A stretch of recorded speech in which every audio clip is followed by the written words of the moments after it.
자, 오늘은 디모데 전후서, 디도서, 빌레몬서를 보도록 하겠습니다. 여러분 받으신 강의안 보시면서 이야기를 하도록 할게요. 자, 먼저 디모데 전서입니다. 디모데 전서는 목회 서신이기도 하고요, 옥중 서신이기도 합니다. 바울의 생애 끝 무렵인 62 또는 64년경에 기록되어졌다라고 보는데요. 전설에 의하면 사도 바울은 AD 64년에 네로 황제 때 순교를 당했다고 봐요. 그러면 64년에 사도 바울이 순교를 당했으면 바울이 썼다고 생각되어지는 모든 편지는 아무리 늦어도 64년 이전에는 쓰여져야 되는 거죠. 그래서 이 아마 생애 마지막 부분에 쓰여진 편지가 디모데 전서 후서가 아닐까라고 보통 이해합니다. 자, 바울에게는 두 명의 신앙의 아들이 있었습니다. 디모데하고 디도. 이 바울의 신앙의 아들은 다 디시입니다. 디시, 디모데, 디도. 그다음에 여러분, 그 예수님의 수제자라고 하는 베드로의 믿음의 아들이 누구죠? 마가입니다. 마가. 그래서 사실 마가는 예수를 만난 적이 없거든요. 예수의 제자도 아니었거든요. 근데 마가가 어떻게 마가 복음을 쓸 수 있었냐면 베드로가 말한 것을 마가가 기술했다고 보는 거예요.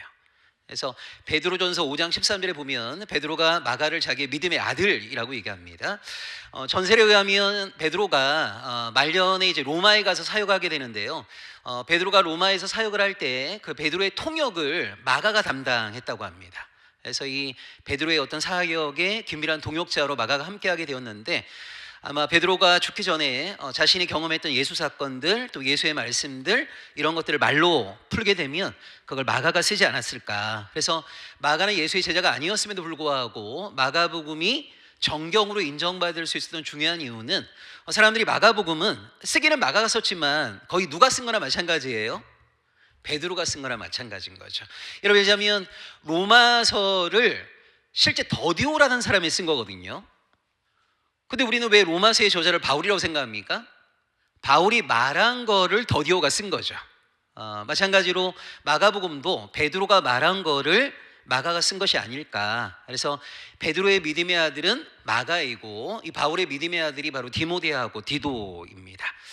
이 디모데는 에베소라고 하는 지역에서 목회를 했거든요. 그래서 이 에베소 지역의 목회자였던 디모데에게 주는 권면이 바로 이 디모데 전서입니다. 자, 디모데 전서 안에는 어떤 내용이 있냐면 교회 직분자 선출. 우리 남영교회도 올해 여러분 임직선거 하시죠. 교회 직분자를 어떤 사람을 세워야 될 것인가.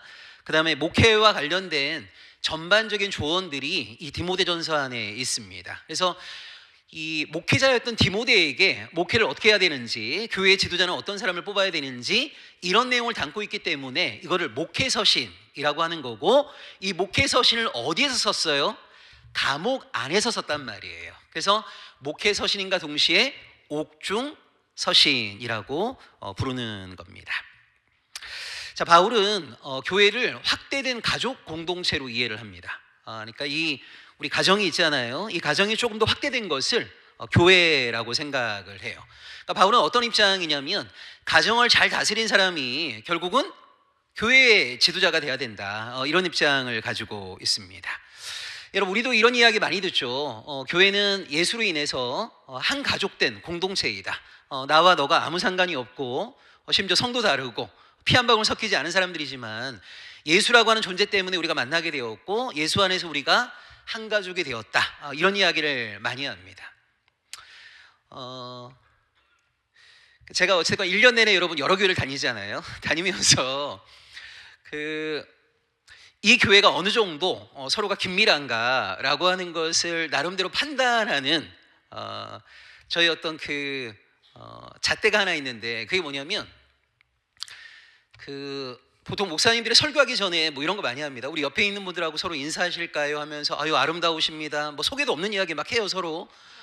근데 진짜 가족들은 그런 거 안 합니다. 그러니까 서로 낯설수록 그런 거 많이 하는 거예요. 서로 낯설수록 반갑습니다, 뭐 사랑합니다, 이런 얘기 하는 거고요. 진짜 가족들은 그런 인사 안 하죠. 그러니까 바울은 교회를 그렇게 이해를 하는 거예요. 교회라고 하는 것은 예수 때문에 만나게 된 가족 공동체이다. 그 중심에 누가 있습니까? 예수 그리스도에 대한 믿음이 있는 거죠. 그래서 여러분, 요즘은 이런 교회가 별로 없지만 우리 한국교회 초기에 보게 되면 강화도에 홍의교회라고 있었는데요. 이 홍의교회도 선교사님이 계속 이런 이야기를 한 겁니다. 우리는 예수 안에서 한 가족입니다, 이렇게 얘기하니까 여러분, 그 당시에 조선 사람들에게 있어서 나와 너가 한 가족이다라고 하는 것을 확인할 수 있는 가장 외적인 표지가 뭐냐면 돌림자를 쓰는 거잖아요. 돌림자. 그래서 여러분, 보통 개신교인들을 세례받을 때 우리는 세례명이 없잖아요. 여러분, 천주교 신자들은 그 영세 받을 때 세례명이 있지 않습니까? 우리는 보통 세례명이 없단 말이에요. 근데 이 선교사님이 하도 우리는 그리스도 안에 한 가족입니다 이런 얘기를 많이 하다 보니까 홍익교회라는 곳에서는 뭘 했냐면 우리가 그리스도 안에서 하나가 되었다 이걸 강조하기 위해서 세례 받을 때 이름을 계명을 했습니다. 어떻게 계명을 했냐면 그래서 자기 이름이 있잖아요. 그랬을 때 우리는 이제 그리스도 안에 하나가 되었다라는 의미로 세례받은 모든 사람들은요 이름의 끝자를 한일자로 바꾸었어요. 일자로. 그 다음에 가운데는 제비를 뽑았습니다. 그래서 뭐 믿을 신, 능할 는, 하늘, 천 뭐 이런 글자를 집어넣고 세례받는 사람이 가운데 이름은 뽑는 거예요. 이렇게. 그래서 내가 예를 들면 하늘 천을 뽑았다 그러면 이 사람은 세례받을 때 천일, 믿을 신을 뽑았다 그러면 신일. 그래서 여러분 제 이름이 진일 아닙니까? 그래서 여러분 그 강화도 홍익교회 교족부에 보면요 60명의 이름이 끝자가 일자입니다.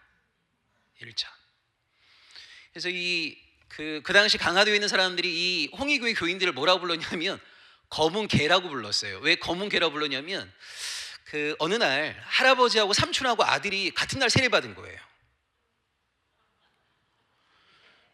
같은 날 세례받으니까 다 이름의 끝자는 일자로 바꿨고 가운데 이름은 제비를 뽑았잖아요. 그러니까 아버지, 아들, 삼촌이 다 끝자가 다 일자인 거예요. 돌림자가 똑같은 거예요. 그러니까 이 교회 바깥에 사람들이 보면은 야, 이것들은 정말 족보도 모르는 하면서 이제 개, 검은 개라고 하는 그렇게 조롱을 하기도 했습니다. 어쨌건 참 우리가 막연하게 그냥 그리스도 안의 한 가족이 아니라 진짜 가족이다라고 하는 것을 그들은 이름을 계명함을 통하여서 그렇게 또 드러내고자 했던 경우들도 있습니다. 어쨌든 바울은 이 바울이 갖고 있는 교회론이 크게 두 가지가 있다고 그랬죠. 하나가 제가 강조했던 것처럼 그리스도의 신부. 이게 이제 바울이 갖고 있는 굉장히 독특한 교회론입니다. 예수는 신랑이고 교회는 그리스도의 신부이다. 그리고 신랑 대신 예수께서 언제 신부를 맞이하러 오실지 모른다. 그 신랑을 맞이하기 위한 신부의 가장 중요한 자세와 태도가 뭡니까? 신부의 순결을 지켜내는 거예요. 여기서 바울이 말하는 신부의 순결이라고 하는 것은 교회의 교회됨, 신앙인의 신앙인됨이란 말이에요. 그래서 바울은 목회를 할 때 교회의 교회됨을 훼손하는 사람에 대해서 굉장히 엄중한 징계를 한 겁니다. 이것이 이제 바울이 갖고 있었던 교회론의 특징 가운데 하나이고, 이 두 번째가 바울은 교회를 확대된 가족으로 이해를 했습니다. 그래서 어떤 사람이 교회에서 지도자가 돼야 되는가라고 했을 때 조그마한 가정을 잘 다스린 사람들, 물론 여러분 그 당시에는 이 가정을 다스린 사람들이 대부분 다 남성들이에요. 그래서 바울이 디모데에게 이런 사람을 교회 지도자로 세워라 라고 했을 때에도 대부분 다 남성들을 대상으로 기술하게 된 겁니다. 그래서 여러분 이것이 이제 우리 같은 합동교단하고 통합교단하고 여러분 좀 다른 거 아시죠? 우리 합동교단은 여성 목사가 없잖아요. 통합교단은 여성 목사가 있습니다. 우리 합동교단은 여성 장로가 없잖아요. 통합교단은 여성 장로가 있습니다. 그래서 이 같은 장로교 신앙을 갖고 있지만 이 합동하고 통합은 교회 정치와 관련된 교회 운영과 관련된 조금 다른 입장을 갖고 있는데요. 여러분 이걸 좀 잘 생각하셔야 됩니다. 1517년에 마틴 루터가 종교개혁 운동을 일으킨 이후에 개신교 안에 굉장히 다양한 교파가 생겨났습니다. 여러분 예를 들자면 장로교, 감리교, 침례교 이런 건 교파라고 하고요. 그 장로교 안에 합동, 통합, 고신, 백석 이런 건 교단이라고 하는 겁니다. 그러니까 교파라고 하는 게 상위 개념이죠. 자, 우리는 가끔 이런 생각을 합니다. 아니 같은 예수를 믿는데 왜 이렇게 장로교, 감리교, 성결교, 침례교 다양한 교파로 나뉘어져 있지? 하나가 되면 얼마나 좋아? 이런 생각을 많이 하잖아요. 왜 이렇게 다양한 교파가 생겨나게 되었을까요? 우리가 하나 되지 못하고 다양한 교파로 나뉘어지게 된 이유가 뭘까요? 크게 두 가지 이유 때문에 그렇습니다. 첫째는요, 정치 제도가 다른 겁니다. 예를 들자면 교회를 운영함에 있어서 장로 중심의 당의 정치를 하는 곳이 장로교입니다. 감독이 중앙에서 직접 통치하는 것이 감리교입니다. 침례교는 뭐예요? 침례교는 직접 민주주의를 하는 곳이 침례교입니다. 자, 여러분, 그런 의미에서 교인이 막 2,000명, 5,000명, 10,000명 되는 침례교는 엄밀한 의미에서 침례교일 수가 없는 거예요.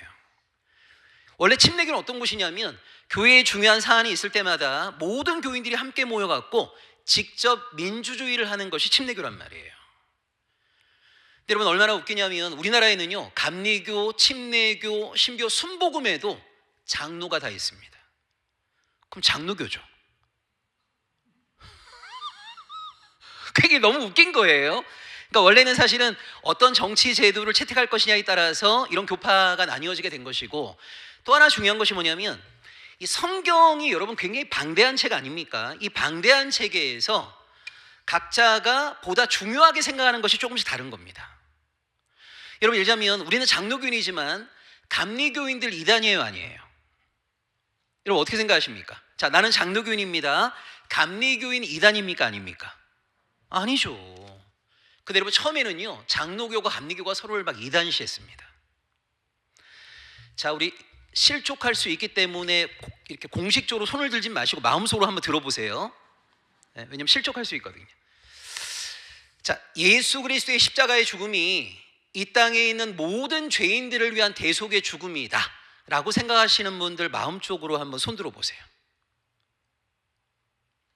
자, 예수 그리스도의 십자가의 죽음이 이 땅에 있는 모든 죄인들을 위한 대속의 죽음이다 라고 생각하시는 분들 손 드셨죠?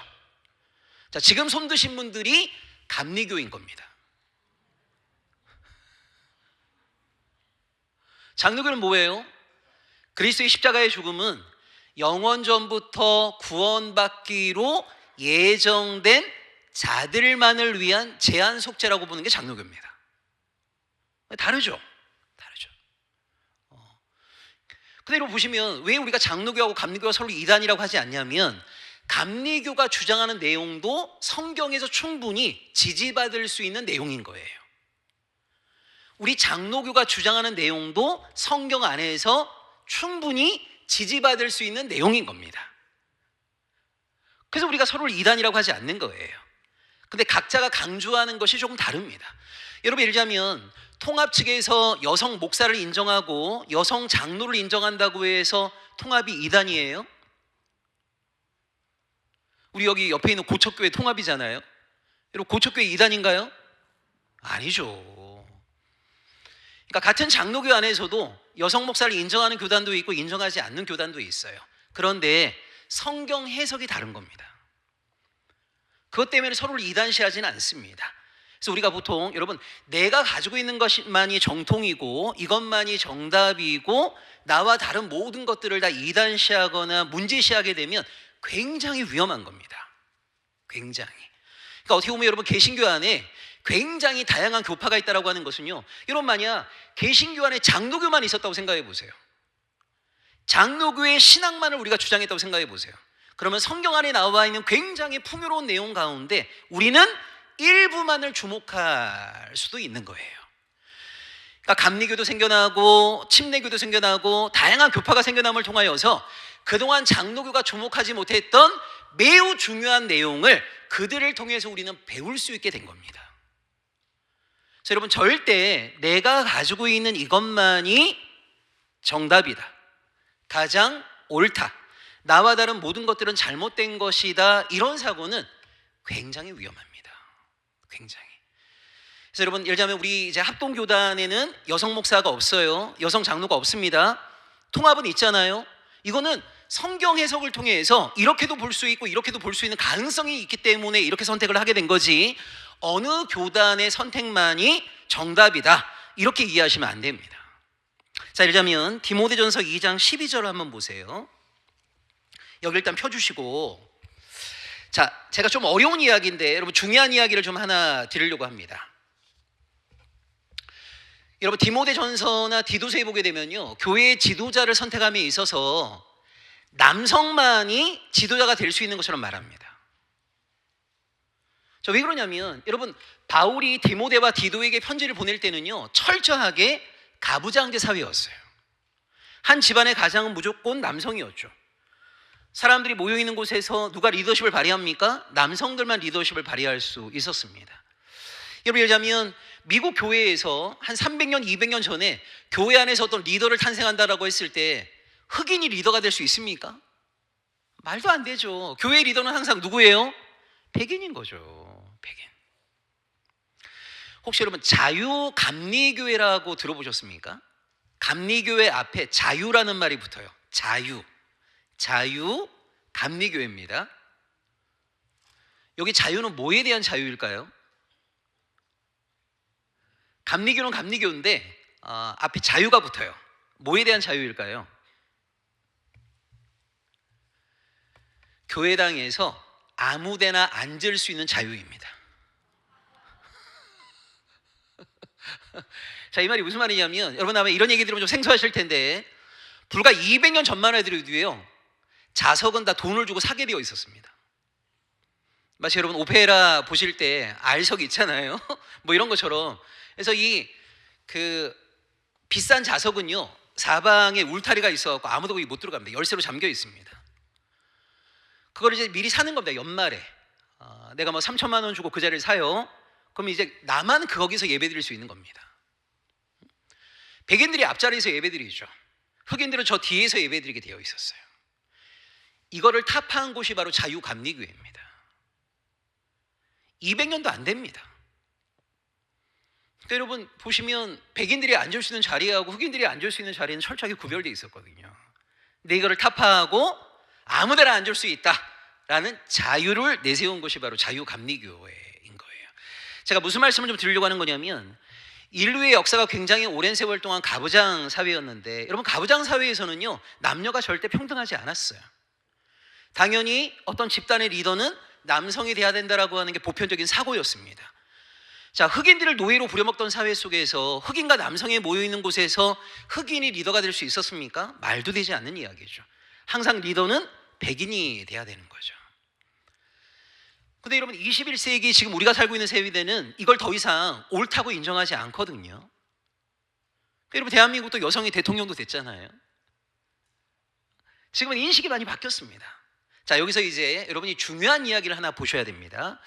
많은 신앙인들이 성경 안에 어떤 말씀이 있으면 이 말씀은 시대를 초월하여서 항상 유효한 말씀으로 이해하는 경향이 굉장히 많아요.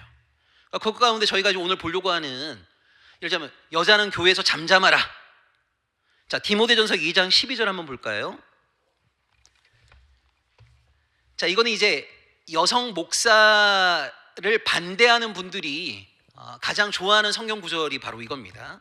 디모데전서 2장 12절. 여자가 가르치는 것과 남자를 주관하는 것을 허락하지 아니하노니 오직 조용할지니라. 그러니까 여성 목사를 반대하는 사람들은요, 항상 이걸 내세웁니다. 여기 봐라, 성경에 뭐라고 되어 있냐? 여자가 가르치는 것 용납하지 않는다고 하지 않았냐? 여자는 항상 조용하라고 하지 않았냐? 그 다음에 고린도전서 14장 34절, 여자는 교회에서 잠잠하라. 이걸 가지고 여성 목사 안 돼, 이렇게 얘기합니다. 근데 저도 이제 총신 출신이긴 하지만 참 안타까운 게 뭐냐면요, 여러분 저는 그렇게 성경을 해석할 수 있다고 봐요. 본인이 그렇게 여러분 문자적으로 그대로 여자가 가르치는 거 용납할 수 없다, 여자는 무조건 조용해야 된다, 교회에서 여자는 잠잠하라, 문자 그대로 그것을 받아들일 수 있죠. 그래서 여성 목사 안 돼 라는 입장을 가질 수 있습니다. 그러면 여성 전도사는 왜 됩니까? 그럼 주일학교 여성 교사들도 세우면 안 되는 거 아닙니까?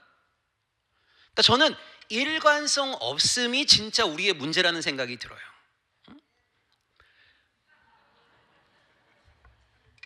자, 근데 이제 제가 이제 드리고 싶은 이야기를 여러분 이제부터 잘 들으셔야 됩니다. 여러분 성경은요, 과학책 아닙니다. 역사책 아닙니다.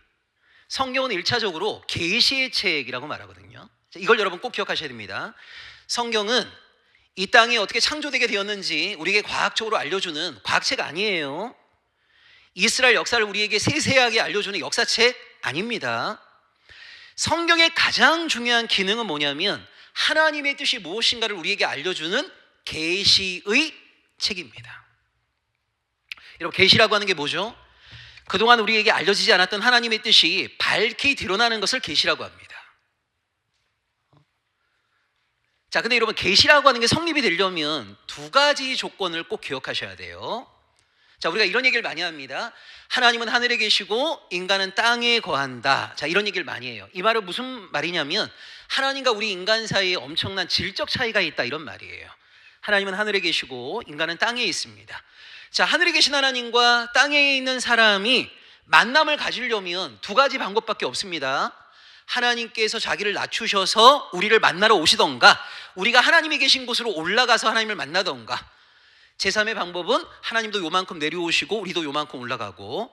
근데 여러분, 이건 이제 근원적으로 불가능해요. 우리가 어떻게 하나님이 계신 곳으로 올라갈 수 있겠습니까? 그러니까 하나님과 인간이 만남을 갖기 위해서는요, 첫째, 하나님이 자기를 낮추어 주셔야 됩니다. 우리를 만나러 와주셔야만이 우리는 하나님을 만날 수 있는 거예요. 그러니까 계시가 성립되기 위한 첫 번째는 뭐냐면 하나님의 자기 낮추심, 하나님이 우리를 신방 오심, 이게 계시가 가능한 첫 번째 조건입니다. 두 번째가 중요합니다. 여러분, 하나님이 자기를 낮추셔서 자, 우리를 만나러 오십니다. 그리고 우리에게 당신의 뜻을 알려주십니다. 이때 하나님의 뜻을 우리가 제대로 이해하려면 우리가 이해할 수 있는 수준으로 하나님이 당신의 뜻을 알려주실 때에만이 계시는 성립이 되겠죠. 여러분, 예를 들자면 하나님께서 매일 오전 7시마다 우리를 만나러 오십니다. 그리고 당신의 뜻을 알려주십니다. 근데 맨날 라틴어로 말씀하십니다. 그럼 여러분, 우리가 하나님의 뜻을 알 수 있습니까? 그러니까 하나님이 자기를 낮추시고요, 우리를 만나시고 우리에게 당신의 뜻을 말씀하신다 하더라도 우리가 이해할 수 있는 단어와 개념과 세계관의 틀 안에서 말씀하지 않으시면 우리는 하나님의 뜻을 알 수 없는 거예요.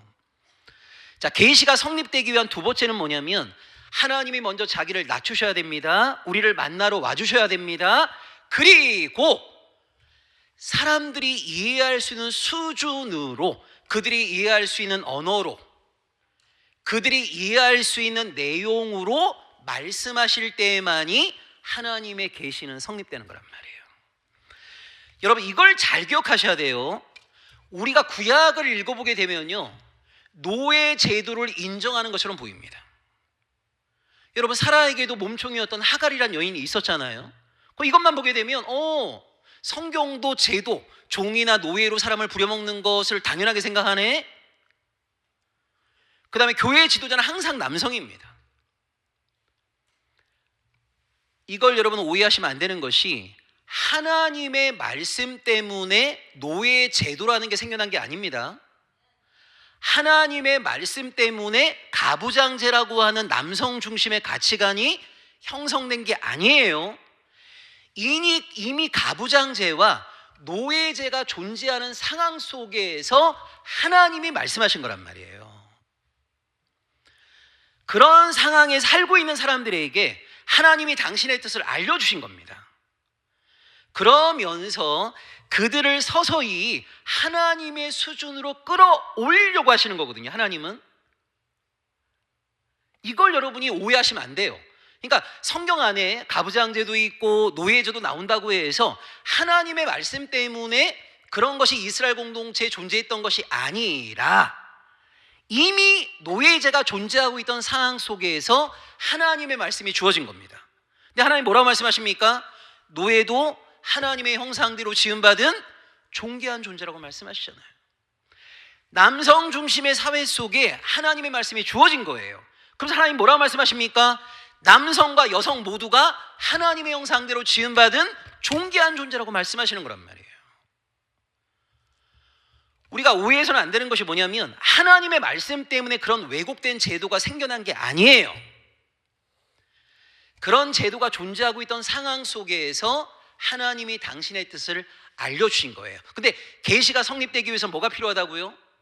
하나님이 먼저 자기를 낮추어 주셔야 되고, 두 번째, 그 시대 사람들이 이해할 수 있는 수준으로 하나님이 당신의 뜻을 알려주실 때에만이 하나님의 뜻을 사람들이 알 수 있단 말이에요. 그래서 여러분 보시면 똑같은 내용이라 하더라도 구약에서 신약으로 넘어오면서 계시가 발전된 내용들이 굉장히 많죠. 구약도 하나님의 말씀이고 신약도 하나님의 말씀인데 구약에서는 A라고 말했는데 신약으로 넘어오면서 B로 새롭게 전환되는 말씀들이 얼마나 많이 있습니까? 그게 뭐냐면 하나님은 당신의 백성들이 성장하기를 기대하신단 말이에요. 성장하면서 진짜 하나님이 원하셨던 본뜻을 그때 말씀해 주시는 거예요. 그때. 그래서 예를 들자면 우리가 방금 읽었던 디모데전서 2장 12절 같은 경우에 우리 합동교단은요 이걸 문자 그대로 해석하는 겁니다. 그래서 여자가 가르치는 것을 용납할 수 없다. 여자는 오직 조용히 배워야 된다. 이것 때문에 우리는 여성 목사를 인정하지 않아요. 근데 왜 통합은 인정하느냐? 통합은요 여기 나와 있는 여자가 가르치는 것을 용납하지 않는다. 그리고 고린도전서 14장에 여자는 교회에서 잠잠하라고 할 때 그 여자예요. 단수입니다. 단수. 이 말이 무슨 말이에요?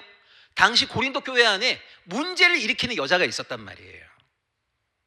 그 여자는 교회에서 잠잠하라고 한 거지 모든 여자는 교회에서 잠잠하라 이게 아니다. 통합은 그렇게 해석하는 거예요. 그렇게. 그래서 우리가 첫 시간에 바울 서신 이야기하면서 제가 이런 말씀 드렸습니다. 바울 서신의 가장 중요한 특징 가운데 하나가 상황 서신이다. 여러분 바울이 어떤 교회에 편지를 보냈습니다. 왜 그 교회에 보낸 편지 안에 이런 내용이 있는 거죠? 왜 여러분 고린도 전서에 당파 문제에 대한 언급이 있는 겁니까? 고린도 교회가 당파 문제로 인해서 시끄러웠기 때문인 거예요. 그런 내용을 쓸 수밖에 없는 상황이 먼저 있었다. 그래서 고린도전서 14장이나 디모데전서 2장의 여자를 보편적 여자가 아니라 그 당시 교회 안에서 문제를 일으키고 있던 여자라고 본단 말이에요. 여자. 그럼 예를 들면 어떤 남자가 문제를 일으켰으면 뭐라고 하겠어요? 그 남자는 교회에서 잠잠하라 이렇게 얘기했겠죠. 그러니까 이것이 보편적 여성에 대한 이야기가 아니다라는 해석도 있고 이걸 문자 그대로 받아들이는 해석도 있고 두 해석 모두가 수용 가능한 내용인 거예요. 그래서 여러분 우리가 가지고 있는 그것만이 100% 정답이다. 이거는 좀 우리가 조심해야 됩니다. 그러지 않을 수 있는 해석도 충분히 열려 있음을 인정하는 것이 필요합니다. 자, 밑에 좀 보시면 고린도와 에베소 모두가 이 여신 숭배 문화가 강했던 곳이에요. 그래서 문제를 일으키는 여자 성도가 있었던 특수 상황에서 주어진 특수한 말씀으로 이것을 봐야 됩니다. 자, 왜 그러냐면 여러분 사도행전 18장 24절 한번 보실까요? 사도행전 18장 24절 보시면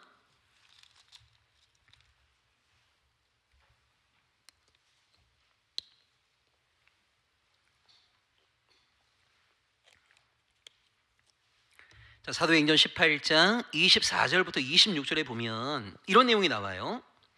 알렉산드리아에서 난 아볼로라 하는 유대인이 에베소에 이르니, 여러분 이 에베소가 바로 디모데가 목회하는 곳이란 말이에요. 이 사람은 언변이 좋고 성경에 능통한 자라. 그가 일찍이 주의 도를 배워 열심으로 예수에 관한 것을 자세히 말하며 가르치나 요한의 세례만 알따름이라. 그가 회당에서 담대히 말하기 시작하거늘 브리스길라와 아굴라가 듣고 데려다가 하나님의 도를 더 정확하게 풀어 이르더라 이렇게 돼 있잖아요. 여러분 아볼로라는 사람은 오늘날로 얘기하자면 교회 교육자입니다. 근데 아볼로가요 요한의 세례밖에 모르는 거예요. 그러니까 브리스길라와 아굴라 부부잖아요. 이 부부가 이 아볼로를 따로 데려가 갖고 자세하게 그 사람의 부족한 면을 채워줬단 말이에요. 이 누가 가르쳤습니까? 아볼로를? 브리스길라와 아굴라가. 근데 여러분 누구의 이름이 먼저 나와요? 브리스길라, 여인의 이름이 먼저 나오잖아요. 여인의 이름이. 이 브리스길라가 아볼로를 가르친 곳이 어디라고요? 에베소. 에베소.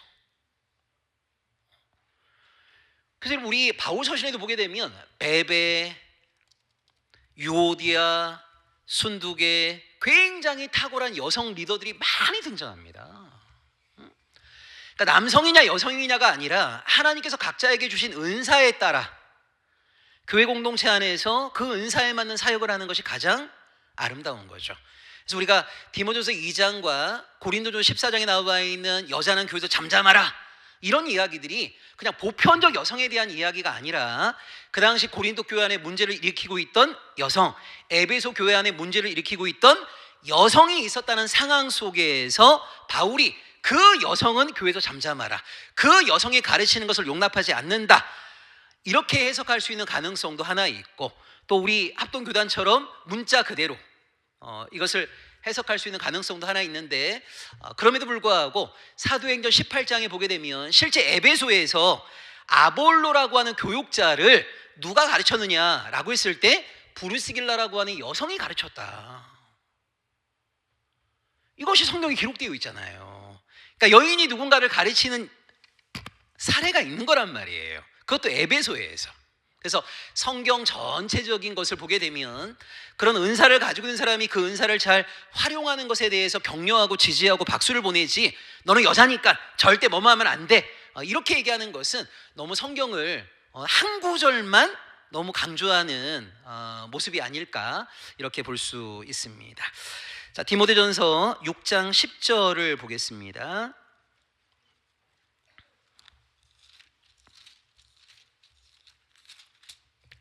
우리 같이 한번 읽어볼까요? 디모데전서 6장 10절입니다. 돈을 사랑함이 일만하게 뿌리가 되나니 이것을 탐내는 자들은 미혹을 받아 믿음에서 떠나 많은 근심으로써 자기를 찔렀도다. 돈을 사랑함이 일만하게 뿌리가 된다.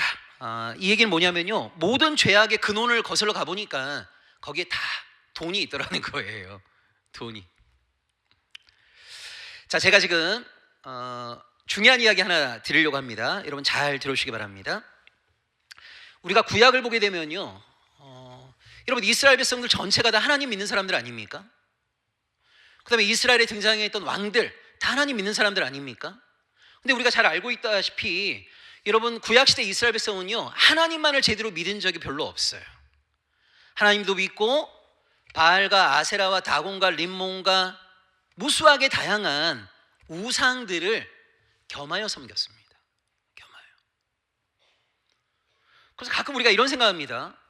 아니 이스라엘 백성 전체가 다 하나님 믿는 사람들인데, 아니 이스라엘 왕들이 다 하나님 믿는 사람들인데, 근데 여러분 심지어 예루살렘에 있던 이방 신전들을요 과감하게 문 닫은 사람은 히스기야하고 요시압밖에 없어요. 이상하잖아요. 아니 이스라엘의 모든 왕들이 다 하나님 믿는 사람들인데 왜 예루살렘의 버젓이 이방의 우상 신전들이 있는 것을 가만히 방치하죠? 왜 그걸 내버려 두죠? 여러분 만약 우리 남영교회 로비에 어떤 사당이 이렇게 있어요. 여러분 어떻게 하시겠어요? 당장 막 없앨 것 같잖아요. 그러니까 우리가 구약을 바라보게 되면 정말 황당한 게 뭐냐면, 여러분 구약의 이스라엘 백성은 오늘날로 얘기하자면 우리 신앙인들의 공동체인 거예요. 아니 이스라엘 백성 가운데 하나님 안 믿는 사람이 누가 있어요? 이스라엘 왕들 가운데 하나님 안 믿는 사람이 누가 있어요? 다 하나님 믿는 사람들인데도 이스라엘 역사 내내 히스기야와 요시야를 제외하고요 항상 예루살렘에 이방 신전들이 계속 있었고 이스라엘 백성들조차도 그 이방 신전에 나아가서 예배를 드렸습니다. 어떻게 이런 황당한 일이 벌어지게 되었을까요? 혹시 우리 자녀를 키우셨던 어머니들이나 아버지들 혹시 자녀 어렸을 때 이런 기도 드리신 분들 있습니까? 하나님 우리 아이를 솔로몬처럼 되게 해주세요, 이런 기도? 저는 제가 볼 때 여러분의 기도가 지금 응답되었다라고 생각이 들거든요. 지금 여러분 아마 자녀가 특별히 20, 30대이신 분들 그런 고민 많이 하시죠. 나는 믿음 안에서 그동안 살아온 것 같은데, 자녀를 위해서 그동안 기도 많이 한 것 같은데 교회를 안 다니는, 신앙을 아예 저버린 자녀들 꽤 많잖아요. 그래서 여러분 한국교회를 가만히 보시면요, 한국교회는 세대를 거듭할수록 하향 평준화되고 있어요. 저도 그걸 느낍니다. 제가 어렸을 때 저희 할머니 신앙을 보게 되면 저희 할머니 때에 비해서 저희 어머니 때에는 조금 이렇게 떨어진 것 같고, 어머니의 신앙보다 저의 신앙도 좀 떨어진 것 같고, 저의 신앙보다 저희 자녀들의 신앙은 또 떨어진 것 같고, 그러니까 한국교회는 시간이 흐물을수록 이 신앙이 성장하고 있는 것이 아니고요, 세대를 거듭할수록 하향 평준화되고 있어요.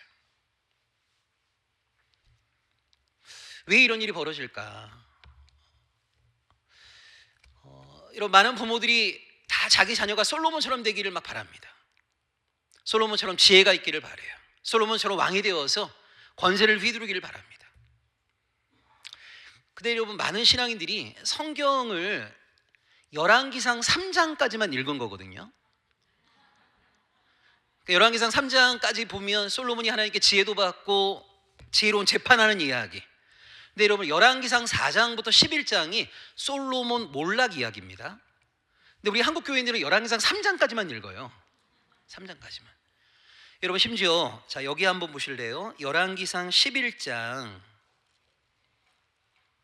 9절과 10절입니다.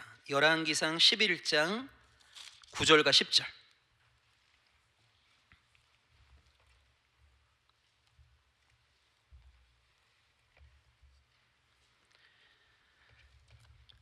제가 읽어드릴게요. 열왕기상 11장 9절과 10절입니다. 솔로몬이 마음을 돌려 이스라엘의 하나님 여호와를 떠남으로 여호와께서 그에게 진노하시니라. 여호와께서 일찍이 2번이나 그에게 나타나시고 이 일에 대하여 명령하사 다른 신을 따르지 말라 하셨으나 그가 여호와의 명령을 지키지 않았으므로.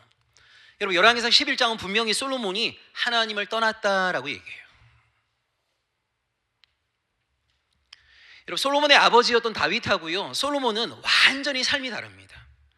제가 쓴 역사서 강의에다 제가 써놨지만, 여러분, 다윗은 여러분이 성경을 꼼꼼하게 읽어보시게 되면 2세의 정부인의 아들이 아닐 가능성이 굉장히 높습니다. 그러니까 첩의 아들일 가능성이 굉장히 많아요. 무시를 당하는 거죠.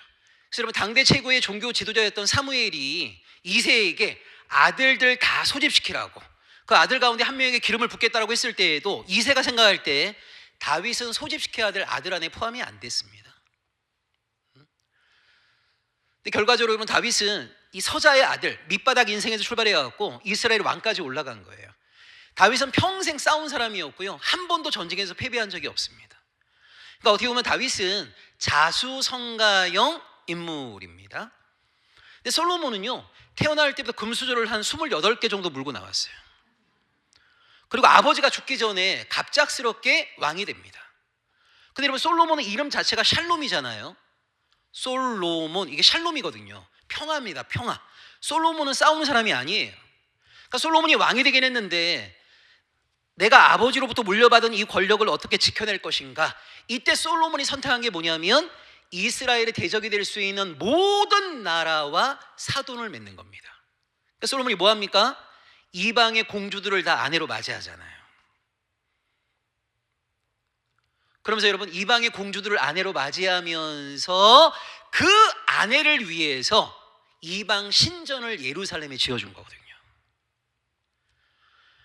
우리는 솔로몬이 야훼 하나님을 위해 성전을 건축한 거는 잘 알고 있는데, 여러분, 열왕기상 11장 4절 이하를 보시게 되면 솔로몬은 수십 개의 신전을 지었습니다. 그 수십 개의 신전 가운데 하나가 야훼 하나님을 위한 성전입니다. 솔로몬은 바알 신전도 짓고요, 아세라 신전도 짓고요, 금오스 신전도 짓고요, 다곤 신전도 짓고요, 림몬 신전도 짓고요, 고대 근동의 모든 우상들의 신전을 지었던 사람이 바로 솔로몬입니다. 어디예요? 예루살렘에. 그리고 솔로몬은 그 이방 신전에 나아가서 이방 신에게 머리를 조아립니다. 하나님께도 예배드리고 이방 신들에게도 예배드리고, 이런 사람을 뭐라고 합니까? 우상 숭배자. 하나님이 그렇게 하지 말라고 2번이나 솔로몬에게 경고하셨는데 솔로몬은 하나님의 말씀을 더 이상 듣지 않습니다. 한마디로 처음에는 참 좋았던 신앙인이었지만 여러분, 솔로몬 마지막에 가보게 되면 아예 하나님을 떠나버립니다. 이걸 우리가 알았다면 하나님, 우리 자녀를 솔로몬처럼 되게 해주세요라고 기도하지 않았겠죠. 근데 여러분이 열왕기상 3장까지만 읽고 하나님, 우리 자녀를 솔로몬처럼 되게 해주세요, 그래서 다 여러분 신앙을 버린 거 아닙니까? 자, 제가 이제 드리고자 하는 이야기는 바로 이거예요. 그래서 여러분, 이스라엘을 망가뜨린 주범이 바로 솔로몬입니다. 구약 역사에 등장하는 42명의 왕들 중에 최악이 누구냐면 솔로몬이에요. 이방의 우상을 이스라엘 땅에 합법적으로 도입했던 왕이 솔로몬이고, 이방 우상들을 위해 신전을 다 지어준 왕이 솔로몬이고, 그걸 그 후대의 왕들이 없애지 못했던 거예요. 이걸 유일하게 없앤 왕이 누구냐면 히스기야하고 요시야입니다. 근데 여러분, 구약을 보시게 되면요, 우상 숭배에 몰두했던 왕들일수록 통치 기간이 깁니다. 이스라엘 42명의 왕 가운데 제일 통치를 오래 했던 사람이 므낫세거든요. 55년 통치했습니다. 여러분, 므낫세가 하나님만을 믿었던 왕입니까? 우상 숭배에 몰두했던 왕입니까? 우상 숭배에 몰두했던 왕입니다. 북이스라엘에서 가장 오래 통치했던 왕이 여로보암 2세인데요 41년. 여로보암 2세가 하나님만을 믿었던 왕입니까? 우상 숭배에 몰두했던 왕입니까? 우상 숭배에 몰두했던 왕입니다. 여러분이 구약을 자세히 보시게 되면 하나님만을 믿었던 왕들의 통치 기간은 그렇게 길지 않습니다. 우상을 숭배했던 왕들이 통치 기간이 길어요. 그 말이 무슨 말이냐면 백성들의 전폭적인 지지를 받았단 말이에요. 제가 한 문장으로 정리해 드릴게요. 구약 이스라엘 백성들은 왜 하나님만을 믿지 못하고 우상 숭배를 했는가? 예루살렘에 있는 우상 신전들을 과감하게 폐쇄하지 못했는가? 그 밑바닥에는 다 돈 문제가 있습니다. 경제 문제가 있습니다. 이스라엘은 조금 가난하게 살더라도 하나님만을 믿는 삶보다는 우상을 숭배하더라도 조금 부유한 삶을 선택한 겁니다. 자, 제가 지금 빨리 설명할 테니까 여러분 잘 들어보세요. 고대 사회의 모든 성전과 신전은 4가지 기능을 합니다. 제사 드리는 장소, 은행, 세무서, 보물창고. 그래서 여러분 해외여행 가보시면 옛날에 지었던 신전들이 다 스케일이 엄청 크죠. 왜 여러분 신전들이 다 크냐면 제사도 드리고 그게 은행 역할도 하고 세무서 역할도 하고 보물창고의 역할도 하는 거예요. 자, 그런데 여러분 그모스 신이라고 있어요. 모압 사람들이 섬기는 주신입니다. 이 그모스 신전이 모압 땅에 있을 때는 제가 지금 얘기했던 이 4가지 기능을 합니다. 제사 드리는 장소, 은행, 세무서, 보물창고. 그런데 그모스 신전이 예루살렘에 있게 되면 이때는 뭐가 하나 추가되냐면요, 모압 대사관의 역할을 합니다. 그러니까 여러분 솔로몬 때 예루살렘에 이방의 다양한 우상의 신전을 지었다고 그랬잖아요. 그러니까 예루살렘에 세워진 이방 우상의 신전은 보통의 신전들이 갖고 있는 제사 드리는 장소, 은행의 역할, 세무서의 역할, 보물창고의 역할뿐만 아니라 그 나라의 대사관의 역할을 하는 거란 말이에요. 예를 들자면 여러분 아람 사람들이 섬기는 신이 림몬입니다. 림몬. 그 림몬 신전이 예루살렘에 있게 되면 그 림몬 신전은 아람의 대사관의 역할을 하는 거예요. 왜 이스라엘 왕들이 예루살렘에 있는 이방 신전들을 과감하게 폐쇄하지 못했냐면요, 여러분 예루살렘에 있는 이방 신전을 폐쇄하게 되는 순간 대사관을 문 닫게 만든 거란 말이에요. 그럼 어떻게 됩니까? 그 대사관을 문 닫게 만든 순간 그 나라와 국교 관계가 단절됩니다. 국교 관계가 단절되게 되면 그 나라와 경제, 교류, 협력 관계가 중단됩니다. 이스라엘은 수출할 건 수출하고 수입할 건 수입해야만 살 수 있는 나라인데 그 나라와 경제, 교류, 협력 관계가 중단되게 되면 이스라엘 경제가 휘청거립니다. 그럼 백성들은 살기 어렵다고 아우성치겠죠? 그러면 통치가 불안정해지는 거예요. 왜 이스라엘 왕들이 과감하게 솔로몬이 세웠던 이방의 신전들을 폐쇄하지 못했냐면, 이걸 여러분이 단순히 종교 문제로만 이해하시면 안 돼요. 왕들이 예루살렘에 있는 이방 신전을 과감하게 폐쇄하지 못했던 가장 중요한 이유는 이 신전을 폐쇄하게 되면 그 나라와 외교 관계가 단절되고, 외교 관계가 단절되게 되면 경제, 교류, 협력 관계가 중단되고, 경제, 교류, 협력 관계가 중단되게 되면 이스라엘 경제가 휘청거리고, 경제가 휘청거리게 되면 백성들은 살기 어렵다고 아우성치고, 백성들이 아우성치면 왕권이 약화된단 말이에요. 그러니까 왕들이 마음속으로는 어떤 생각을 했을지 모르지만 왜 예루살렘에 있는 이방 신전들을 과감하게 문 닫지 못했냐면 그게 결국은 이스라엘 경제와 연관되는 거고 자신의 통치와 연관되는 거예요. 왜 우상을 숭배한 왕들이 통치 기간이 긴지 아시겠죠? 왜 백성들의 전폭적인 지지를 받았는지 아시겠죠? 예루살렘에 있는 이방 신전에서 예배가 활성화되게 만들면 그 이방 나라와 사이가 굉장히 좋은 겁니다. 경제의 교류 협력 관계가 잘 되는 거예요. 그럼 이스라엘 경제가 살아나는 거예요. 왕들을 다 지지하겠죠. 좋아하는 거죠. 왜 구약 이스라엘 백성들이 과감하게 우상 숭배를 끊어내지 못했냐면 그 밑바탕에는 다 돈 문제가 있어요. 여러분 2000년 기독교 역사에서 후세대가 봤을 때 야, 그때는 정말 건강한 교회였지 라고 말한 적이 거의 없습니다. 우리가 흔히 얘기하는 초대교회를 제외하고. 왜 2000년 내내 여러분 기독교가 타락했습니까? 왜 부패했습니까? 결국 그 밑바탕에는요 돈의 문제가 있습니다. 오늘날 우리도 예외가 아닙니다. 하나님의 백성이라고 고백은 합니다. 예수가 내 인생의 주인이라 고백은 합니다. 근데 인생의 중요한 걸음마다 내 인생의 주인 되신 그분이 원하시는 삶이 무엇일까를 우리는 질문하지 않습니다. 하나님을 믿는다고 하면서도 하나님의 말씀에 따라서 내 생각을 뒤바꿔내고 삶을 뒤바꿔내는 신앙인들 많지 않습니다. 하나님은 왜 필요합니까? 이 경쟁이 치열한 대한민국 사회 안에서 살기 위해서는 하나님의 도움이 필요한 거예요. 그 하나님의 능력을 이용하려고 하는 마음은 있어도 하나님 앞에 존재 전체를 꺾고 하나님께 온전히 순종하며 하나님의 사람으로 힘있게 살아가고자 하는 신앙인들은 많지 않습니다. 그래서 하나님의 말씀만이 선포되어야 될 이 강대상에서도요 소위 사람들이 원하는 성공주의, 승리주의, 기복주의적인 메시지가 판을 치고 있는 거예요.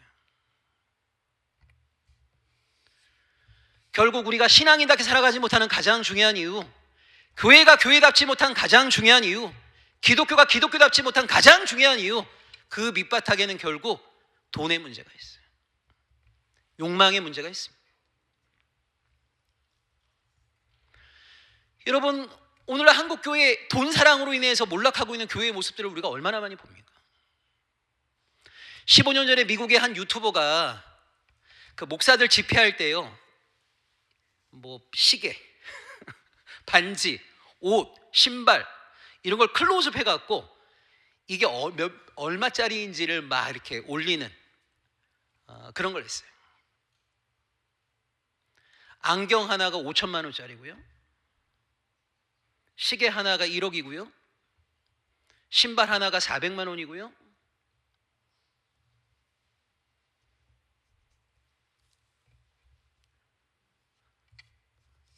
결국은 다 이 자본주의 사회의 어떤 돈, 욕망, 여기에 사람들이 다 무릎 꿇고 살아갑니다. 그걸 바울이 정확하게 지적하고 있는 거죠.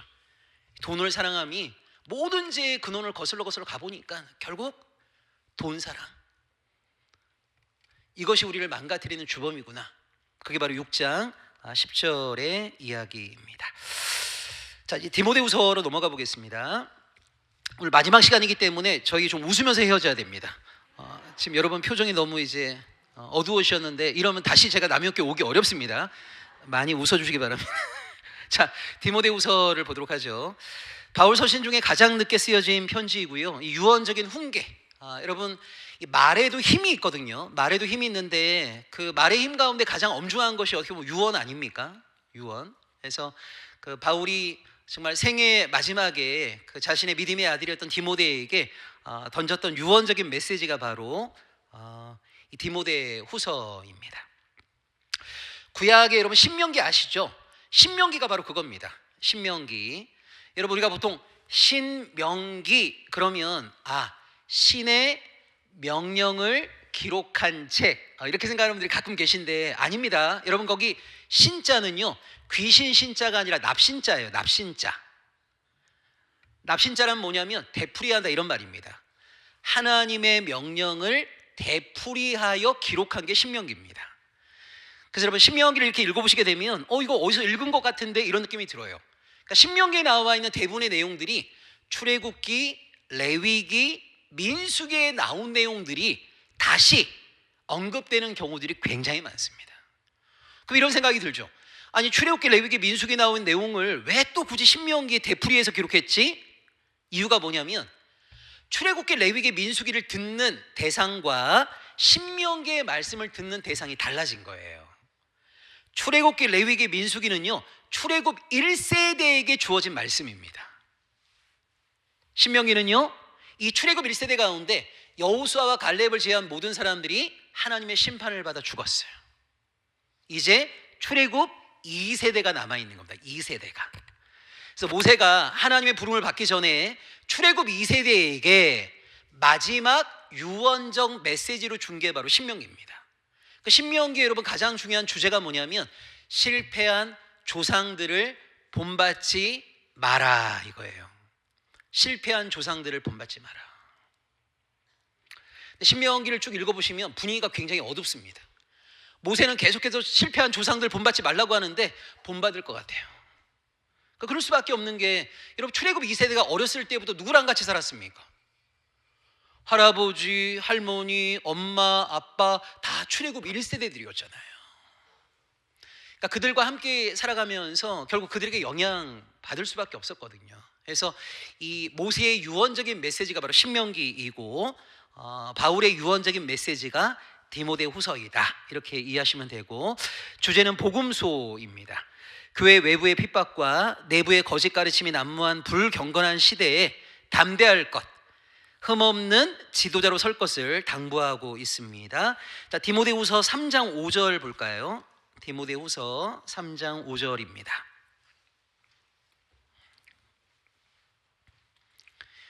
같이 읽어보겠습니다. 경건의 모양은 있으나 경건의 능력은 부인하니 이 같은 자들에게서 내가 돌아서라. 여러분 교회 와서 예배드리고 기도도 하고 찬양도 하고 막 그러면 이 사람 정말 하나님 사랑하는구나, 하나님 믿는 사람이구나, 그런 생각하기 쉬워요. 경건의 모양이 있으니까. 그런데 경건의 능력은 없는 사람이 있습니다. 교회를 10년 20년을 다녔는데도요 여전히 정직하지 않고 진실하지 않고 세속의 가치에 지배받으며 살아가는 사람들이 있어요. 우리 남영교회 권사님들 절대 안 그러실 거 알고 제가 드린 얘기예요. 여러분 가끔 이렇게 지하철 타고 가다 보면 진짜 나이에 걸맞지 않고 굉장히 순발력 빠른 권사님들 있잖아요. 문이 열리자마자 줄도 안 쓰고 막 와갖고 한 세 자리 이렇게 쫙 피면서 권사님 빨리 와! 막 이런 사람이 있어요. 여러분 제발 좀 그러지 좀 마세요 좀. 제발. 여러분 우리에게 경건의 모양은 다 했어요. 정말 우리 예수 믿는 사람들이라면 10년 전에 비해서 5년 전에 비해서 지금 뭔가 조금이라도 더 예수 닮아져야 되는 거 아니겠습니까? 정말 진실해져야 되는 거 아닙니까? 근데 경건의 능력은 없는 사람들이 굉장히 많습니다. 제가 이거 강조했죠. 회사와 공장이 제품을 생산해서 사회에 내서 소비자의 평가를 받는 곳이라면 교회는 결국 예수 만난 증거를 세상에 보여야 되는 거거든요. 근데 여기에서 지금 우리 한국교회가 지금 실패하고 있는 겁니다. 아니 교회를 그렇게 오래 다녔는데 어떻게 이렇게 욕심꾸러기예요? 어떻게 자기밖에 몰라요? 세금 덜 내려고 그렇게 편법을 도모해요? 교회가.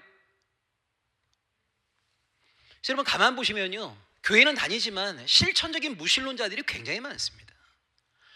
교리적으로는 무신론자가 아니죠. 하나님이 살아계심을 믿으니까 고백도 하니까. 그런데 실천적인 삶, 일상의 삶 속에서는 하나님에 대한 경외도 전혀 없고 하나님에 대한 두려움도 전혀 없는 실천적 무신론자들이 굉장히 많아요. 저랑 성경 공부하고 있는 어떤 집사님, 분당 쪽에 사시는데 그분이 어느 날 저한테 오셔갖고 목사님 정말 화나서 막 미치겠다고 하면서 왜 그러시냐고 그랬더니 이분이 이제 그 교회에 남성 목장의 이제 목자예요. 그러면서 거기는 이제 무슨 중등부 부장, 고등부 부장, 약간 교회에 좀 헌신적인 분들만 모여 있는 목장인데 이분이 이제 그 남성 목장의 목자신 거예요. 하고 연말에 이제 뭐 한 해도 끝나고 하니까 뭐 덕담처럼 우리 내년에는 더 하나님 잘 믿고 교회에서 더 충성하자고 이렇게 얘기했더니 중등부 부장이라는 남자 집사님이 정색을 하고, 아 집사님 그럼 부담스러운 얘기는 좀 하지 마요, 딱 이렇게 한 거예요.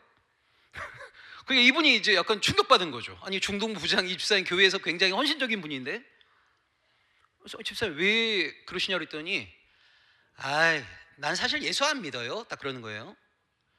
그 이분이 더 충격받았죠. 아니 예수도 안 믿는데 그러면 어떻게 왜 교회는 다녀요? 아니 예수도 안 믿는데 어떻게 중등부 부장을 해요? 뭐 이렇게 이제 물어보셨나 봐요. 근데 이분이 뭐라고 얘기하냐면 아이 나는 사후 보험 든 거예요, 딱 그렇게 얘기한 거예요. 사후 보험 들었다고. 그러니까 자기는 예수를 안 믿는데요. 근데 만에 하나 예수가 있을 수 있잖아요. 만에 하나. 그러니까 자기는 예수 전혀 안 믿는데 혹시 진짜 예수 있는 거 아니야? 그러니까 사후 보험을 든 거예요. 보험. 그래서 교회를 온다는 거예요. 그리고 교회 와서도 이제 이 사람은 어떻게 인정받고 싶은 사람이니까 헌금도 많이 내. 그다음에 사회적 지위가 있어요. 의사예요, 의사. 지위가 있고 하니까 금방 중등부 부장이 돼갖고 어쨌건 헌신 엄청 하나 봐.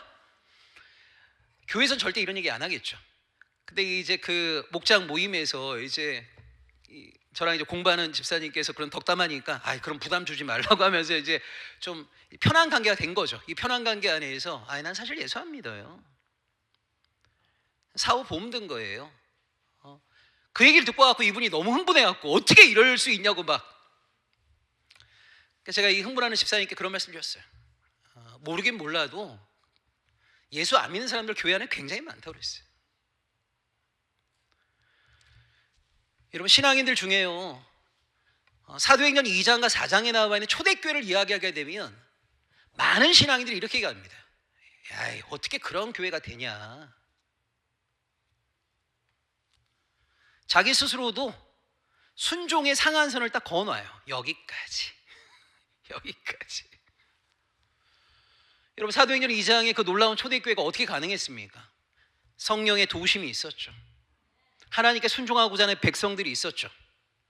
왜 오늘은 안 됩니까? 오늘날 그 초대교회 때 역사하셨던 성령이 돌아가셨습니까? 활동을 중지하시나요? 아니요. 그 성령은 여전히 살아 역사하십니다.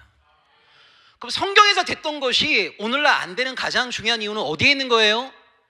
성령의 역사는 동일하게 일어나고 있는데 그 하나님의 역사에 존재를 다해 순종하는 백성이 없는 거예요. 우리 스스로 하나님을 믿는다고 하면서도 여기까지 순종하는 거죠. 주일날 교회 가는 거, 헌금 얼마 좀 하는 거, 그 정도까지는 오케이. 근데 그 이상 안 돼. 자기 스스로 딱 설정해놔요. 성경에 나와 있는 무수하게 많은 말씀이 나의 순종을 기대하시면서 하나님이 주신 말씀인데 대부분의 말씀은요 자기하고 아무 상관없는 말씀으로 받아들입니다. 그런 사람들에게는 어떤 성령의 역사도 임하지 않습니다. 그런 사람을 여러분 뭐라고 하냐면 실천적 무신론자라고 말하는 거예요. 근데 제가 나중에도 얘기하겠지만 여러분 우리 역사를 보게 되면 볼테르나 프로이드나 막스 같은 우리가 잘 아는 정말 유명한 무신론자들 있지 않습니까? 여러분 그 사람들이 다 어렸을 때는요 교회에 열심히 다녔던 사람들입니다. 태어날 때보다 나는 무신론자가 돼야지, 기독교를 공격해야지 이랬던 사람은 아무도 없어요. 근데 여러분 볼테르나 프로이드나 막스 같은 사람들이 왜 그런 무신론자가 돼버린 겁니까? 타락한 교회, 실천적 무신론자들 때문에 상처 입은 거거든요. 우리가 하나님을 제대로 믿지 않고 우리 교회가 진짜 교회가 되지 않게 되면 그것이 엄청난 죄라는 걸 아셔야 돼요. 사람들이 하나님이 얼마나 좋으신 분인가를 알기도 전에 우리의 무슨 잘못, 우리의 어떤 잘못 때문에 하나님께 등을 돌려버리잖아요. 진짜 위험한 이야기입니다. 제가 2000년에 목동에 있던 어떤 교회에서 그 사역할 때였는데요. 일요일날 이제 교회 5호선 타고 이렇게 가고 있었어요. 그 일요일날 아침 사람도 몇 명 없는데 어느 여자분, 한 40대 중후반 정도 되신 여자분이요, 그 지하철 안에서 이제 지하철 노방전도를 하시는 거예요. 근데 보통 여러분 지하철 노방전도 할 때 그 사람들 앉아 있는 그 사이길 지나가면서 이렇게 메시지 선포하고 가지 않습니까? 근데 이 여자분은 열심히 특심이셔갖고 저를 제외하고 그 칸에 타고 있던 사람이 다 졸고 있었거든요. 근데 이 사람은 조는 사람들을 일일이 깨우면서 맨투맨 전도를 하는 거예요. 어떻게 하냐면 무릎을 탁 쳐요. 그럼 자던 사람이 깜짝 놀래갖고 이렇게 뜨면 이제 본인이 이제 준비한 주보, 교회 주보를 딱 주면서 예수 믿어! 이렇게 자면 죽어! 이렇게 얘기하는 거예요. 그렇게 그 칸에 있는 모든 사람에게 맨투맨 전도를 하고 이분이 역칸으로 가셨어요. 자, 이분이 이제 역칸으로 가니까 원래 그 칸에서 저만 깨어 있었고 다 주무셨는데 그 여자분 때문에 다 깨어났어요 이제. 그리고 나서 이 칸에 타고 있는 사람들이 서로를 쳐다보면서 마음이 하나가 된 거죠. 그러면서 이 화가 나신 분들은 이게 화가 나니까 그 여자분이 이제 XX 막 욕을 하기 시작했어요. 또 어떤 분이 이렇게 얘기해요. 저 여자가 원래 저러지 않았는데 예수 믿고 미쳤다고 하면서 막 이제 막 해요. 어떤 사람은 또 저거 목사가 시킨 거라고 하면서 막 또 뭐라고 해요. 제가 그때 그분이 나눠준 주보를 보니까 여기 신길동에 있는 성락교회 주보였어요. 성락교회 주보. 그럼 여러분 보시면 뭐 우리 같은 사람들은 성락교회 그러면 여기 이단 같은 교회 뭐 이렇게 하면서 넘어갈 수 있지만 여러분 교회 바깥에 있는 사람들이 뭐 성락교회건 남영교회건 교회죠.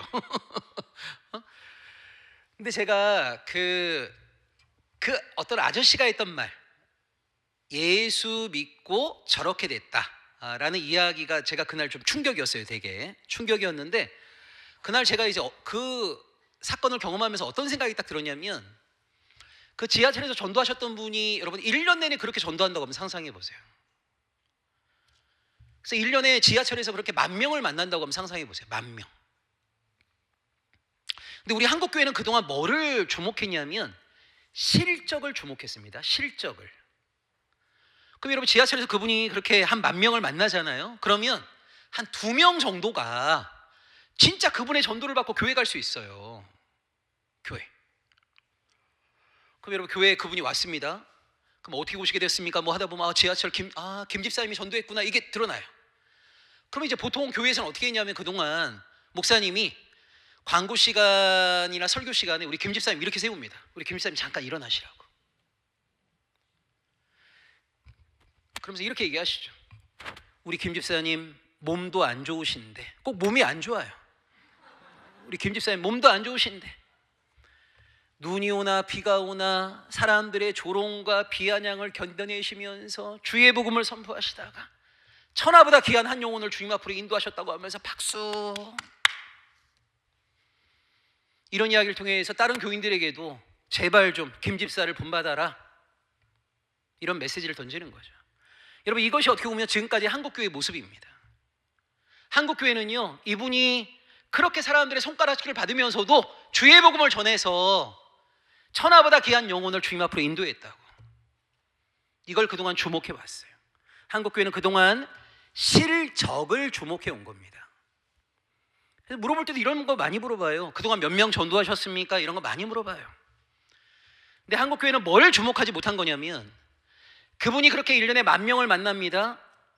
그분의 전도로 2명이 예수를 믿게 되었습니다. 그런데 9,998명은요 하나님이 얼마나 좋으신 분인가를 알기도 전에 그 여자분의 무례함 때문에 하나님으로부터 등을 돌려버린 거예요. 천하보다 귀한 9,998명을 실족시켜버린 겁니다. 2명을 전도하고 9,998명을 실족시켰으면 이분은 매년마다 마이너스 9,996명인 거예요. 그동안 한국교회는요 교회의 어떤 모습을 통해서 어떤 열매가 맺혔는지 어떤 실적이 있는지 이것만을 주목했지 혹여 우리의 어떤 걸음이 누군가를 실족시키고 있는 것은 아닌지 이걸 보지 못했어요. 여러분 죄 중에 가장 위험한 죄가 뭐냐면 교회가 교회답지 못한 겁니다. 목사가 목사답지 못하고 장로가 장로답지 못하고 권사가 권사답지 못하는 것이 가장 큰 죄라는 걸 아셔야 돼요. 신앙인답지 못한 나 때문에 하나님이 누구인가를 알기도 전에 하나님에 대해서 냉담해진 사람이 있다면, 나 때문에 실족한 누군가가 있다면 여러분 이 죄를 어떻게 감당하시려고 하십니까? 그동안 한국교회는 이걸 주목하지 않았어요. 그 결과가 2026년에 한국 사회로부터 한국교회가 받고 있는 평가입니다. 이런 실천적 무신론의 삶으로부터 우리가 빨리 해방되는 것이 너무 중요합니다. 디모데후서 3장 16절 보겠습니다.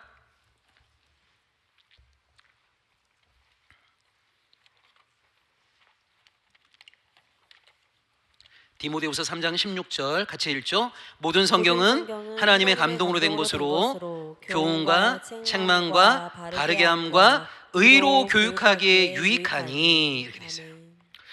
여러분 오늘날 많은 사람들은요 말씀을 통해서 위로만 받으려고 합니다. 위로를 잘 전하는 메시지를 사람들은 환호합니다. 여러분 하나님이 우리에게 말씀을 주시는 가장 중요한 이유는요, 우리에게 필요한 교훈을 주기 위해서, 잘못된 우리의 삶을 책망하기 위해서, 어긋나 있는 우리의 삶을 올바르게 만들기 위해서 하나님은 말씀을 주신 거예요. 이 말씀을 주신 목적을 여러분 잘 보시라고요. 이것이 우리에게 말씀을 주신 가장 중요한 목적이라고 하는 것을 꼭 기억하셔야 됩니다.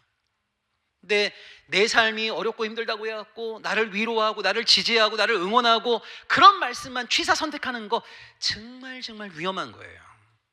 근데 그런 소비자 중심의 목회, 사람들에게 위로해주고 격려해주고 이런 목회에 많은 사람들이 몰립니다. 말씀을 주신 가장 중요한 목적들을 여러분 잘 보셔야 됩니다.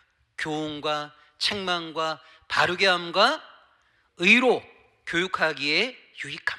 그래야 결국은 하나님의 사람으로 우리를 온전하게 만드는 것이 말씀을 우리에게 주신 목적임을 기억하셔야 되고요. 4장 10절 볼까요? 대만은 이 세상을 사랑하여 나를 버리고 데살로니가로 갔다, 이 말이 나와요. 여러분 혹시 옛날에 이런 말씀 많이 들어보셨죠? 헬라어에 사랑을 나타내는 4개의 단어가 있다. 아가페는 신의 사랑, 에로스는 남녀 간의 사랑, 필리아는 형제 간의 사랑, 스톨게는 가족 간의 사랑, 이런 얘기 들어보셨어요? 틀린 이야기입니다. 아니에요. 여러분 여기 대만은 이 세상을 사랑하여 나를 버리고 할 때 여기 사랑이라는 단어 나오죠. 여러분 이 사랑은 지금 좋은 사랑 아니죠? 세상을 사랑한 거잖아요. 여기에 사용된 단어가 뭐냐면 아가페입니다. 아가페. 그러니까 옛날에 목사님들이 이런 식의 설명 많이 했어요. 아가페는 변함없는 신의 사랑을 나타낼 때 쓰이는 거고 이런 얘기 많이 했는데 여러분 그렇지 않습니다. 사랑을 나타내는 단어는요 모든 사랑에 다 쓸 수 있습니다. 이게 신의 사랑이건 남녀 간의 사랑이건 가족의 사랑이건 형제의 사랑이건 아가페도 쓸 수 있고 에로스도 쓸 수 있고 필리아를 쓸 수도 있고 다 쓸 수 있는 거예요. 그런데 하나님의 사랑을 나타낼 때는 아가페가 가장 많이 쓰인 거예요. 남녀 간의 사랑을 나타낼 때는 에로스가 가장 많이 쓰인 것이지, 신의 사랑을 나타낼 때는 아가페만 써야 되고 남녀 간의 사랑을 나타낼 때는 에로스만 써야 되고 이건 아니란 말이에요. 그 증거가 바로 여기 디모데후서 4장 10절에 이 세상을 사랑하여의 아가페라는 단어가 쓰였단 말이에요. 아시겠죠? 자, 디도서 보겠습니다. 쭉 강의안을 여러분 한번 봐주세요.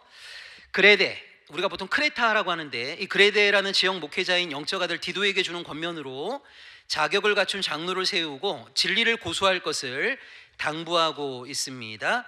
1장 16절, 그들이 하나님을 시인하나 행위로는 부인하니. 이게 여러분 바로 실천적 무신론자의 모습인 거예요. 입으로는 하나님 믿죠. 근데 그 사람이 살고 있는 삶을 보게 되면 전혀 하나님을 믿는 사람이 아니에요. 이런 실천적인 무신론자들로 인해서 기독교가 하나님과의 만남을 가로막는 장애물이 되는 겁니다.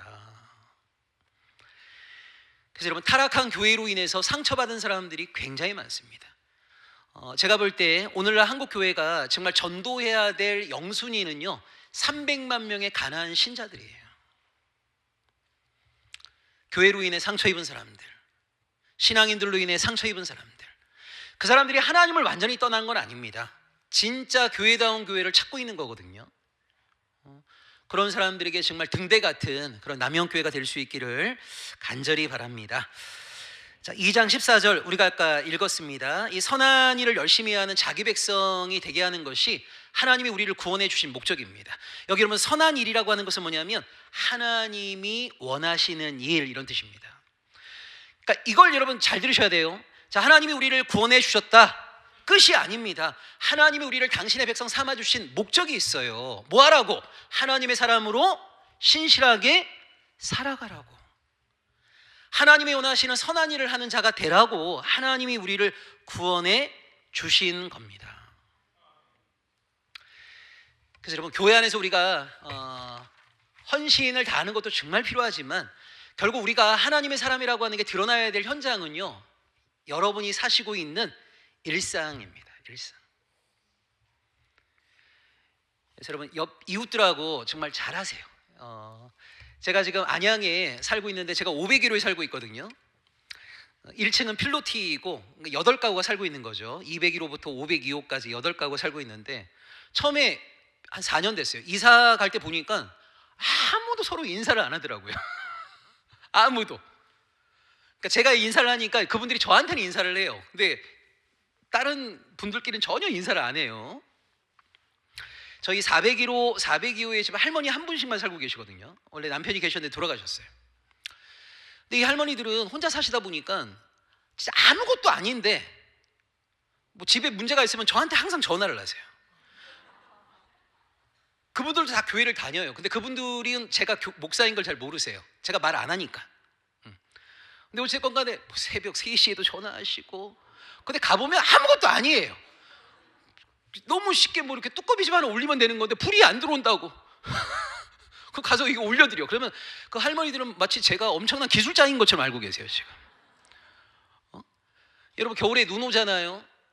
그럼 여러분 정말 하나님 믿는 사람들이라면 빨리 제일 먼저 가서 제설 작업하시고 좀 염화칼슘도 좀 뿌리시고, 집 앞에 눈은 스스로 치우셔야 되는 건데 특히 공동주택에 사시는 분들 그런 눈썰기 같은 거 할 때 제일 먼저 열심히 하셔야죠. 그 다음에 같이 살고 있는 사람들에게 인사도 좀 하시고 맛있는 음식도 서로 좀 나눠 드시고. 여러분, 그렇게 할 마음 없으시면 남영교회 다닌다고 교패 붙이지 마세요. 그렇게 살 마음이 있으시면 교패 붙이시고. 근데 교패는 붙여놓고 눈이 펑펑 내려도 나오지도 않고 막 쓰레기도 일몰 전에 갖다 버리고.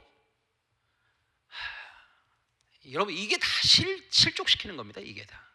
그러니까 어떻게 보면 우리가 정말 하나님의 사람이라고 하는 게 여러분 큰 게 아니잖아요. 이웃들에게 정말 밝게 인사하고 도움이 필요한 것들 도와드리고 맛있는 음식 있으면 함께 나누고, 그걸 통해서 결국은 그게 여러분 하나님이 원하시는 선한 일인 거거든요. 그런 하나님의 사람으로 살아가라고 우리를 구원해 주신 거니까 그 하나님의 구원의 목적을 우리가 잘 기억하면 좋겠고요. 자, 빌레몬서 이제 마지막으로 보겠습니다. 이런 빌레몬서의 내용은 우리가 잘 알고 있습니다. 그리스도인의 형제 사랑의 극치를 보여주는 서신인데요. 재미있는 것은 이런 미국에서 남북 전쟁을 할 때 노예제 찬성하는 사람하고 노예제를 반대했던 사람들이 다 빌레몬서를 제일 중요하게 봤습니다. 참 아이러니하죠. 여러분 혹시 그 뭐 북장로교, 남장로교, 북감리교, 남감리교 이거 들어보셨습니까? 원래 미국의 장로교가 하나였는데요. 남북 전쟁하면서 남쪽에 있는 장로교가 남장로교가 된 겁니다. 북쪽에 있는 장로교가 북장로교가 된 겁니다. 이 노예제를 찬성하냐 반대하냐 이것 때문에 서로 갈라지게 된 거거든요, 미국에서. 근데 재미있는 거는 이 노예제를 찬성하냐 반대하냐 이것 때문에 전쟁까지 하게 된 건데, 노예제를 찬성하는 사람이나 반대하는 사람이나 그들이 제일 중요하게 생각했던 본문이 이 빌레몬서예요. 빌레몬서. 그러면서 저 강의 한번 보세요. 찬성론자들은 바울은 노예제도 폐지를 주장하지 않았다고 강조하는 거예요. 그러니까 바울이 형제를 사랑하라고 했지 노예제를 폐지하라 이렇게 말하지 않았다라고 하면서 노예제는 폐지하지 않아도 된다 이런 입장이었고, 반대 노예제를 반대했던 사람들은 바울은 노예를 한 형제로 대할 것을 강조했다. 짐승처럼 부려먹으라고 하지 않았다. 형제로 대하라고 말했다라고 하면서 서로 빌레몬서를 가지고 한쪽은 노예제를 찬성하고 한쪽은 노예제를 반대했습니다. 맞습니다. 여러분, 바울은 빌레몬서 안에서요, 제도적인 폐지를 주장하진 않아요. 노예제 없애야 됩니다 이렇게 주장하진 않습니다. 자, 그런데 바울은 실제적 관계의 전환을 촉구합니다. 여러분, 우리나라 역사에 보시면 1894년에 갑오개혁 때 신분제가 폐지됐거든요. 노비가 없어졌어요. 종이라고 하는 사람들이 없어졌어요. 그런데 여러분 아시다시피 갑오개혁 이후에도 호칭만 달라지고 형태만 달라졌지 집안의 종들이 있었거든요.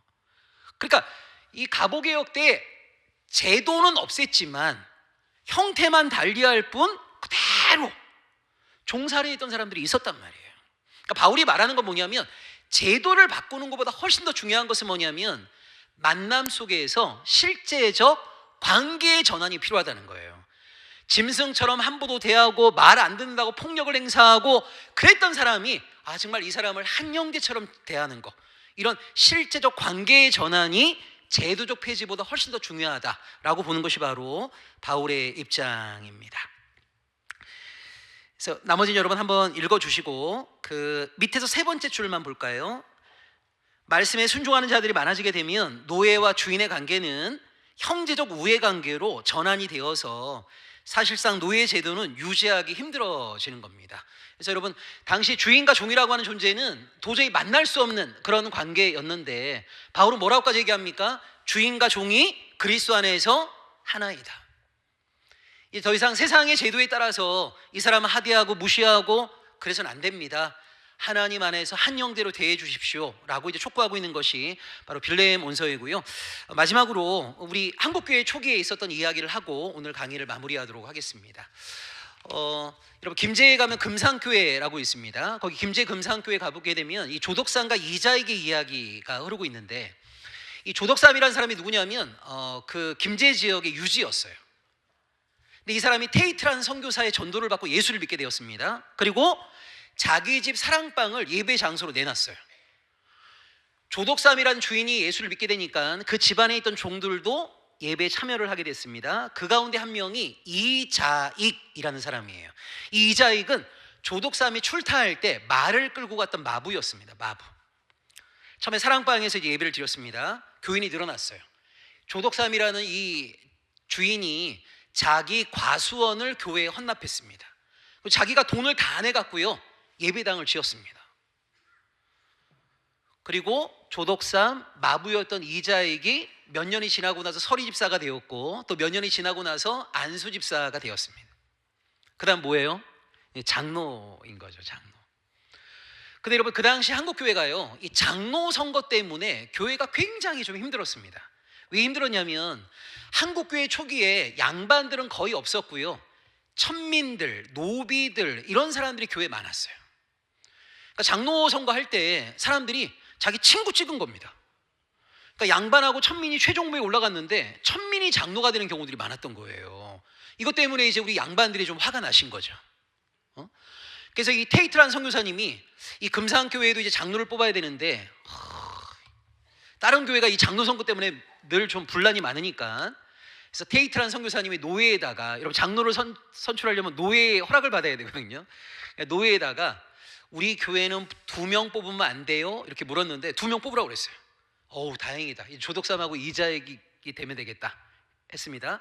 장로 선거를 했는데 막상 한 명만 뽑혔어요. 그 한 명이 누구였냐면 마부였던 이자익이 뽑혔어요.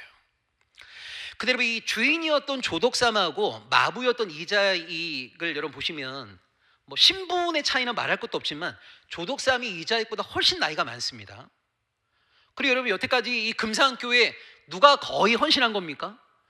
조덕삼이 거의 헌신한 거잖아요. 그러니까 뭘 보건 간에 이분이 장로가 되는 게 맞는데 어쨌든 이자익이 장로가 된 거예요. 그래서 발표를 했습니다. 자, 우리 금산교회 장로님으로 이자익 집사님이 선출되셨습니다 이렇게 발표를 했어요. 그때 사람들이 모두가 다 조덕삼을 쳐다본 겁니다. 여러분이 만약 조독사님이라면 어떠시겠어요? 아니, 내가 여태까지 사랑방도 내놓고 과수원도 혼납하고 돈도 다 내갖고 교회도 지었고 내가 이자액보다 신분도 높고 이자액보다 나이도 많고, 그런데 나를 장로로 안 뽑아? 얼마나 인간적으로 여러분 화가 나겠어요. 그러니까 모든 사람들이 이 조독삼을 딱 쳐다보고 있는데 아니나 다를까 조독삼이 벌떡 일어난 거예요. 그리고 강대상 앞으로 나왔어요. 그리고 입을 열어서 이제 말하기 시작했습니다. 제가 아마 조독삼이었다면 이렇게 말하고 싶어요. 다 나가! 이렇게 얘기했습니다. 이것들이 은혜도 모르고 다 나가! 막 이랬을 것 같은데, 조독삼이 뭐라고 얘기했냐면, 우리 이자익 장로를 선출하신 여러분은 정말 지혜로우십니다. 우리 이자익 장로는 저보다 훨씬 신앙도 좋고 인품도 좋습니다. 제가 누구보다 이자익 장로님을 잘 섬기겠습니다. 이렇게 얘기했어요. 여러분, 조독삼이 어떻게 이렇게 말할 수 있었을까요? 여태까지 헌신을 거의 다 했는데, 나이도 훨씬 많은데, 신분도 훨씬 높은데. 조독삼이 이렇게 말할 수 있었던 가장 중요한 이유는 인생의 주인을 바꾸었기 때문입니다. 만약 조독삼이 여전히 조선사회의 신분제, 조선사회의 나이를 중심으로 한 장유유서, 서열문화의 지배를 받았다면 이건 도저히 용납할 수 없는 일이 벌어진 거예요. 근데 조독삼은 더 이상 조선의 가치, 조선의 질서, 조선의 문화에 순응하는 조선의 백성이 아니라 하나님께 온전히 순종하는 하나님의 백성이 되기로 결단한 거예요. 우리 하나님의 나라에는요, 나이가 중요하지 않습니다. 우리 하나님의 나라에는 사회적 신분이 중요하지 않습니다. 이걸 조독삼은 믿음으로 받아들인 거죠. 여러분, 1년 동안 이자에게 장로로 사역을 하는데 너무너무 리더십도 있고 말씀을 잘, 그때는 장로도 설교를 했거든요. 말씀을 잘 전하는 걸 보고 이자익이 학비, 생활비 모두를 지원해 갖고 평양신학교에 보냈어요. 그리고 이 이자익은 평양신학교를 졸업한 다음에 목사가 되고 나서 그 다음에 조독삼도 장로가 됐거든요. 이 조독삼 장로가 자기 교회로 이자익을 청빙합니다. 그리고 자기가 죽을 때까지 이자익 목사와 정말 아름다운 목회를 함께 했어요. 결국 여러분, 신앙은 인생의 주인을 하나님으로 모시는 삶입니다. 대한민국 사회가 우리에게 심어준 세속의 가치와 세속의 문화의 지배를 받는다면 우리는 대한민국 백성으로만 살 수밖에 없어요. 더 이상 대한민국이 우리를 끌고 가는 것이 아니라 하나님의 말씀이 우리를 지배할 수 있도록, 하나님과 신실하게 동행할 수 있도록, 우리의 삶이 하나님의 뜻을 아름답게 드러내는 하나님의 백성으로서의 삶이 될 수 있기를 간절히 원하고, 참교회를 희망하는 많은 사람들에게 남영교회가 정말 등대와 같은 희망이 될 수 있기를 바라고, 함께하는 여러분들이 정말 그리스도 안에서 피 한 방울 섞이지 않은 관계이지만 정말 아름다운 가족됨을 아름답게 누려가시기를 주의 이름으로 축원합니다. 기도하겠습니다.